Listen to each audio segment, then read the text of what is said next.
Bismillahirrahmanirrahim. Assalamualaikum warahmatullahi wabarakatuh. Selamat pagi dan teteh semuanya. Apa kabarnya hari ini? Semoga semua dalam keadaan sehat walafiat dimanapun AA dan teteh berada. Ya, dan teteh kita kembali lagi di pembelajaran IPS. Kali ini kita akan melanjutkan materi yang 2 minggu lalu Ibu sampaikan ya. Karena pekan lalu kita ada tugas. Nah, silahkan sekaligus mengingatkan ya. A dan Teteh bagi yang belum mengumpulkan tugas untuk pekan kemarin membuat video silahkan segera dikumpulkan supaya tugasnya tidak menumpuk. Kemudian Ibu ingatkan untuk pekan ini karena kita materi lagi, nah silahkan untuk A dan Teteh agar Ibu bisa mengecek kehadiran A dan Teteh silahkan tulis di kolom komentar nama kemudian kelas dan tulis hadir ya. Jadi nama A dan Teteh, kelas, dan hadir supaya Ibu bisa tahu siapa saja yang sudah melihat video ini, sudah menyimak, dan sudah mencatat. Jangan lupa siapkan bukunya, tulis hal-hal penting yang akan Ibu sampaikan pada pagi hari ini. Semangat belajar A dan Teteh, kita mulai pembelajaran kita pada pagi hari ini. Baik, untuk menambah keberkahan kita pada pagi hari ini, supaya menambah semangat A dan Teteh semuanya, yuk kita mulai pembelajaran kita dengan bacaan basmalah bersama-sama. Bismillahirrohmanirrohim. Nah, dan Teteh, seperti yang sudah Ibu sebutkan di 2 pekan sebelumnya, kalau untuk pembahasan ini agak panjang ya, masalah kerajaan-kerajaan yang ada di Indonesia, terutama kerajaan Hindu-Buddha, nanti juga kita akan membahas juga mengenai kerajaan Islam yang ada di Indonesia. Nah, oleh sebab itu, hari ini kita akan melanjutkan materi mengenai kerajaan Hindu-Buddha yang ada di Indonesia. Nah, hari ini kita akan bahas 2 saja, yaitu mengenai Kerajaan Sriwijaya dan Kerajaan Mataram kuno. Silakan Anda Teteh siapkan catatannya ya, jadi langsung ditulis hal-hal penting apa saja yang bisa diketahui mengenai Kerajaan Sriwijaya dan Kerajaan Mataram kuno ini. Yang akan kita bahas hari ini, yang pertama yaitu Kerajaan Sriwijaya. Untuk Kerajaan Sriwijaya ini merupakan kerajaan yang bercorak Buddha dan maritim. Kalau kita sebelumnya sudah bahas Kerajaan Kutai dan Tarumanegara itu bercorak Hindu, nah kalau yang Sriwijaya ini bercorak agama Buddha. Kemudian Kerajaan Sriwijaya ini berdiri pada abad ke-7 Masehi. Nah, kenapa disebut bercorak maritim? Karena ini memiliki hubungan erat dengan India dan Cina, juga menguasai lalu lintas pelayaran dan perdagangan dari Selat Malaka, Selat Sunda, hingga Laut Jawa. Dan selain itu, Kerajaan Sriwijaya juga dikenal sebagai pusat pembelajaran agama Buddha di Indonesia. Selanjutnya kita akan bahas letak Kerajaan Sriwijaya. Nah, untuk letak Kerajaan Sriwijaya ini masih menjadi persoalan hingga saat ini. Karena apa? Karena belum ada bukti-bukti yang pasti untuk Kerajaan Sriwijaya ini. Nah, ada beberapa pendapat yang cukup populer yang dikemukakan oleh G. Kodes ini pada tahun 1918 bahwa pusat Sriwijaya ini ada di Palembang. Meskipun pendapat ini juga menjadi problematis karena sedikit penemuan arkeologis di Palembang.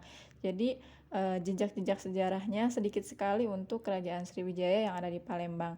Tetapi hingga saat ini yang diyakini bahwa Kerajaan Sriwijaya itu terletak di Palembang, ada di dekat pantai dan juga tepi Sungai Musi. Nah, sumber sejarah yang dapat diketahui adanya Kerajaan Sriwijaya ini ada 2 hal, yaitu bisa dilihat dari prasasti. Prasastinya ternyata untuk Kerajaan Sriwijaya ini ada di dalam negeri dan juga di luar negeri. Dalam negeri itu di Indonesia, di luar negeri itu ada di luar Indonesia ya. Jadi untuk Kerajaan Sriwijaya ini sebelumnya atau sebetulnya ini terjadi perdebatan antara ilmuwan bahwa katanya ada beberapa pendapat menyebutkan bahwa Sriwijaya ini tadinya berpusat di Kedah, kemudian pindah ke Muara Takus. Nah, dalam pendapat lain juga menyampaikan Jambi itu sebagai lokasi yang tepat untuk pusat Sriwijaya. Nah, sampai saat ini yang dianggapnya itu kan tadi ya Palembang.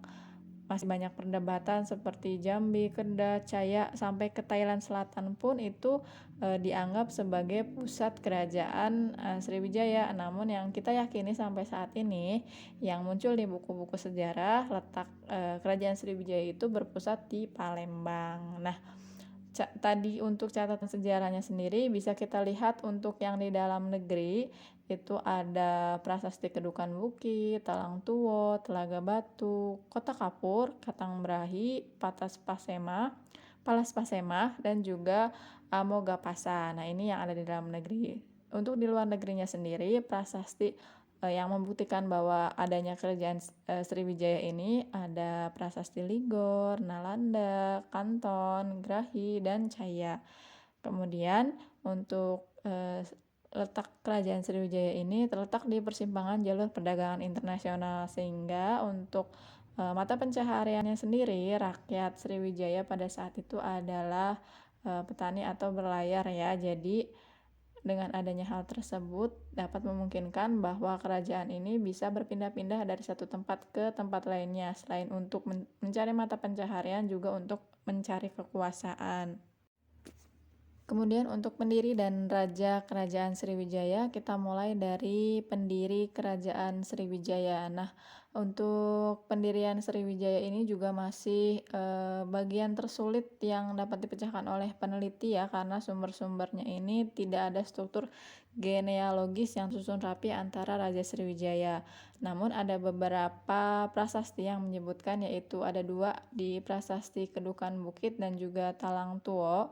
Ini menyebutkan bahwa ada nama Dapun Tahyang di Prasasti Kedukan Bukit, dan di Talang Tuwo menyebutkan Dapun Tahyang si Jayanasa. Nah, ini di kedua prasasti tersebut merupakan penjelasan tertua mengenai seseorang yang dianggap sebagai raja atau pemimpin Sriwijaya. Jadi karena dilihat dari prasasti yang tertuanya tersebut, maka para ilmuwan atau sejarawan itu menyimpulkan bahwa yang mendirikan kerajaan Sriwijaya itu adalah Dapun Tahyang. Selanjutnya untuk raja-raja di kerajaan Sriwijaya ini, karena tadi ya sudah disebutkan bahwa struktur genealogis raja-raja Sriwijaya ini banyak terputus dan hanya didukung bukti-bukti yang dianggap kurang kuat. Nah, berikut nama-nama raja-raja Sriwijaya yang sedikit banyak disepakati oleh para ahli setelah Dapun Tahyang Sri Jayanasa. Yang pertama yaitu ada Sri Indrawarman, kemudian ada Raja Daranindra, ada Raja Samaratungga, Rakai Pikatan, Balaputra Dewa, Sri Udaya Ditya Warman, Sri Culamani Warman, Sri Marawijaya Tungga Warman, dan juga Sri Sanggrama Wijaya Tungga Warman. Ini adalah nama-nama raja di kerajaan Sriwijaya yang tercatat di dalam prasasti, dan ada bukti-bukti khusus untuk urutan raja di kerajaan Sriwijaya ini. Selanjutnya akan kita bahas yaitu mengenai raja terkenal dan juga masa kejayaan kerajaan Sriwijaya.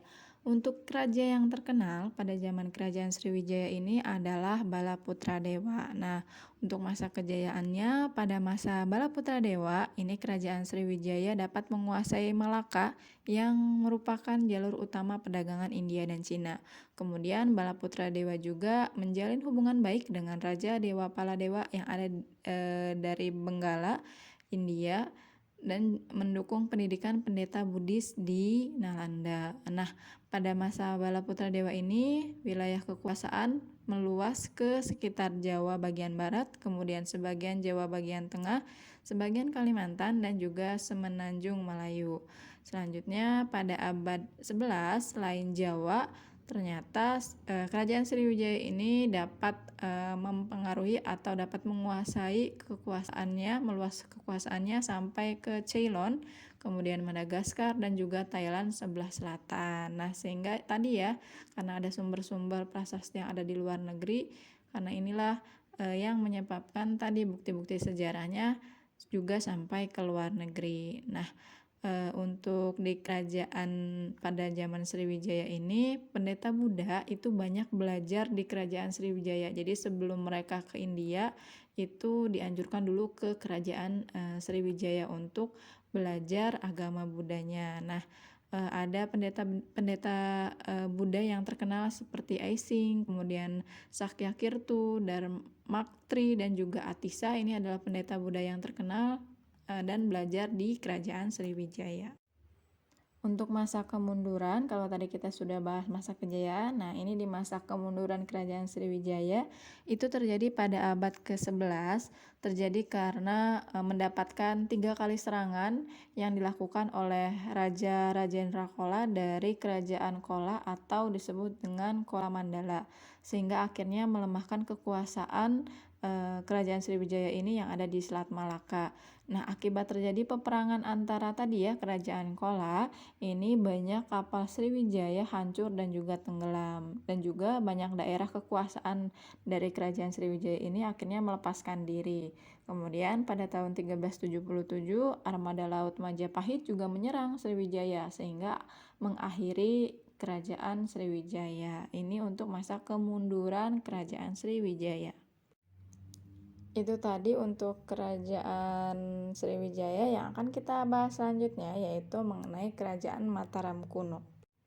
Oke, yang selanjutnya kita bahas mengenai Kerajaan Mataram kuno. Nah, untuk di Kerajaan Mataram kuno ini ada sedikit yang unik berbeda dari kerajaan yang sebelumnya kita bahas. Kalau yang minggu sebelumnya kita bahas yaitu Kerajaan Kutai dan Tarumanegara merupakan kerajaan dengan bercorak Hindu. Kemudian yang tadi kita bahas yaitu Kerajaan Sriwijaya adalah kerajaan bercorak Buddha. Nah, kalau untuk di Mataram kuno ini yang uniknya yaitu karena kerajaan tersebut memiliki 2 dinasti dengan 2 corak agama yang berbeda. Jadi di Mataram kuno ini terdapat 2 corak yang berbeda. Ada 2 dinasti, namanya yang pertama dinasti Sanjaya, ini bercorak Hindu dan Wangsa. Kemudian untuk yang dinasti Sailendranya itu bercorak Buddha Mahayana. Nah, meskipun berbeda coraknya, kedua dinasti ini saling mengisi pemerintahan dan juga terkadang memerintah bersama-sama. Jadi tidak ada perselisihan yang sangat menonjol di Kerajaan Mataram kuno ini. Kerajaan Mataram kuno ini berdiri sekitar abad ke-8 Masehi. Bukti peninggalan dari adanya Mataram kuno ini yaitu ada Candi Prambanan dan juga Candi Borobudur yang bisa kita lihat sampai saat ini. Kemudian untuk di Kerajaan Mataram kuno ini pada akhirnya nanti dipindahkan ke Timur Jawa atau Jawa Timur dan menjadi akar tumbuhnya kerajaan besar Hindu di Jawa Timur. Sumber sejarahnya bisa kita lihat ada di prasasti, yaitu Prasasti Cangga, Kalasan, Ligor, Nalanda, Klurak, dan juga Mantiasi.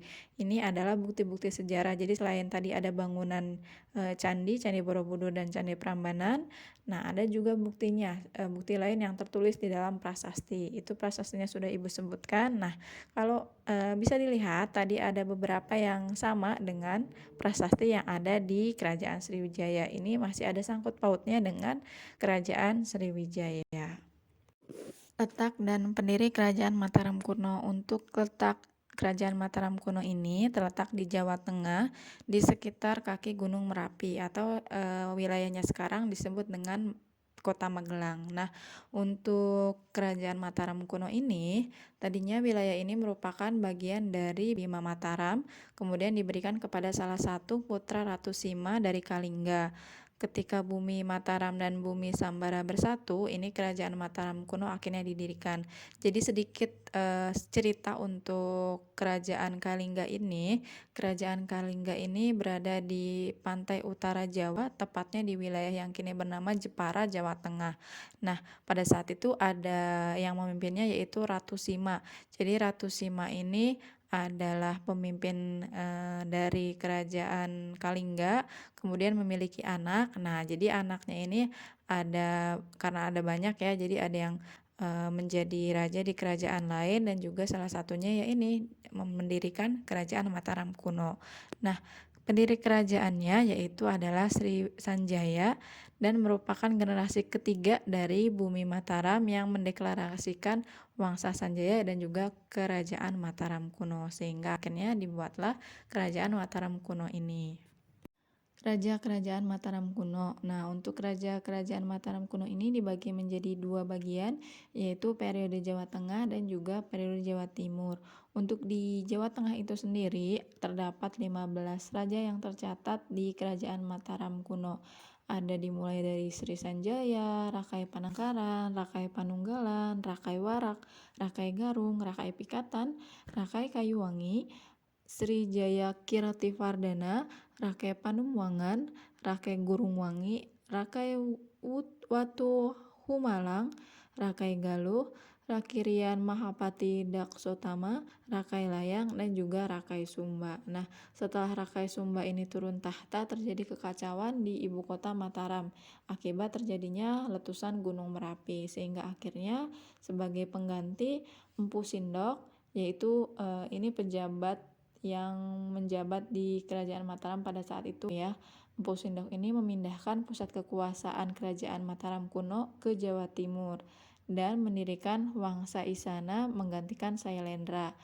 Kemudian dilanjutkan raja-raja di periode Jawa Timur ini ada 4 yang tercatat, yaitu Empu Sindok atau Sri Maharaja Isana Vikramardo Tunggadeva, kemudian dilanjutkan Sri Isana Tunggavijaya, Sri Makutamsa Vardhana, dan Sri Maharaja Isana Dharmawangsa Teguh. Ini untuk kerajaan di Mataram kuno.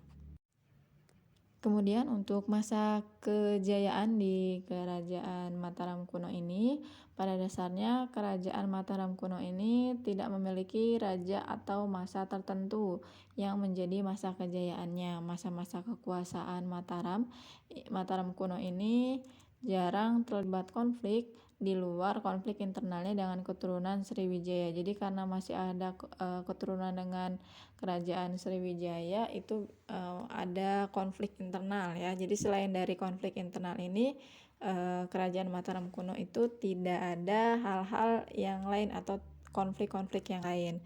Kemudian berdasarkan Prasasti Canggal, awal mula diperintahkan oleh Raja Sana dan digantikan oleh Sanjaya. Kemudian Raja Sanjaya ini terkenal dengan raja yang bijaksana sehingga rakyatnya ini aman dan tentram. Sepeninggal Raja Sanjaya ini digantikan oleh Rakai Panangkaran. Nah, Rakai Panangkaran ini memberikan tanah dan juga membangun candi untuk Dewi Tara. Ini tertulis dalam Prasasti Kalasan.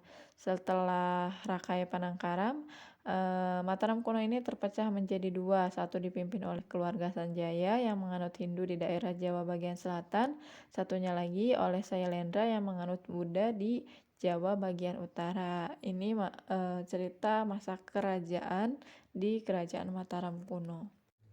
Raja-raja yang berkuasa dari keluarga Sanjaya ini tertera dalam Prasasti Canggal dan juga Prasasti Manti Asih. Sedangkan untuk raja-raja yang berkuasa dari keluarga Sailendra itu tertera dalam Prasasti Ligor, Nalanda, dan juga Klurak. Nah, karena terjadi tadi ada perbedaan antara keluarga Sanjaya dan juga keluarga Sailendra, perpecahan ini tidak berlangsung lama karena Rakai Pikatan dan juga keluarga Sanjaya ini mengadakan perkawinan dengan Pramodawarhani dari keluarga Sailendra sehingga akhirnya bersatu. Nah, pada masa Pikatan dan Pramodawardhani ini, wilayah Mataram kuno akhirnya berkembang luas dan dilanjutkan oleh Dyah Balitung dan mencapai puncak kejayaannya. Jadi terdapat beberapa pendapat yang mengatakan bahwa masa kejayaannya itu letak pada kepemimpinan Dyah Balitung. Nah, pada masa Sri Maharaja Rakaiwawa ini terjadi bencana Gunung Merapi tadi ya sudah disebutkan. Akhirnya Gunung Merapi itu meletus sehingga akhirnya Empu Sindok yang menjadi pejabat pada saat itu memindahkan Kerajaan Mataram kuno ini ke Jawa Timur. Selanjutnya yaitu masa kemunduran dari Kerajaan Mataram kuno. Nah, terjadi karena memuncaknya konflik antara Kerajaan Mataram kuno dengan Kerajaan Sriwijaya. Pada saat itu Dharmawangsa Teguh melancarkan serangan laut ke Palembang dan kemudian Kerajaan Sriwijaya meminta bantuan Cina sehingga serangan dari Mataram kuno ini dapat digagalkan setelah 16 tahun berperang ya. Jadi antara Mataram kuno dengan Sriwijaya ini. Akhirnya Kerajaan Mataram kuno hancur dan salah satu anggota Wangsa Isana yaitu Airlangga membawa pengikut dan mendirikan Kerajaan Kahuripan di Sungai Brantas. Itulah akhir dari Kerajaan Mataram kuno. Kemudian untuk peninggalan dari Kerajaan Mataram kuno ini, seperti yang sudah Ibu sebutkan tadi ya, ada beberapa yang sudah disebutkan, namun Ibu akan merinci untuk peninggalan apa saja dari Kerajaan Mataram kuno ini. Karena tadi ada dibagi dua dinasti, yaitu keluarga Sanjaya dan keluarga Sailendra. Nah, ini dari keluarga Sanjaya yang beragama Hindu itu meninggalkan peninggalan berupa kompleks Candi Dieng, kemudian kompleks Candi Gedong Songo, dan juga Candi Prambanan. Ini adalah candi-candi yang bercorak Hindu. Yang selanjutnya untuk Kerajaan Sailendra yang beragama Buddha ini meninggalkan peninggalan berupa Candi Borobudur, Candi Mendut, dan juga Candi Pawon. Nah, ini adalah candi-candi yang bercorak Buddha. Itulah peninggalan dari Kerajaan Mataram kuno. Baik, mungkin itu saja materi yang dapat Ibu sampaikan pada pagi hari ini. Jadi kita sudah bahas dua kerajaan hari ini, Kerajaan Sriwijaya dan juga Kerajaan Mataram kuno. Oke, kita tutup pembelajaran kita pada pagi hari ini dengan bacaan hamdalah bersama-sama. Alhamdulillahirobbil alamin. Ya, terima kasih banyak untuk A dan Teteh yang sudah menyimak, mencatat, dan mendengarkan materi yang Ibu sampaikan pada pagi hari ini. Jangan lupa mengelis kehadiran di kolom komentar supaya Ibu bisa tahu siapa saja yang hadir menyimak dan juga sebagai tambahan nilai nantinya. Ya, baik A dan Teteh, Ibu cukupkan sekian. Wabillahi taufiq wal hidayah. Wassalamualaikum warahmatullahi wabarakatuh. Sampai ketemu pekan depan A dan Teteh. Salam sehat, salam semangat.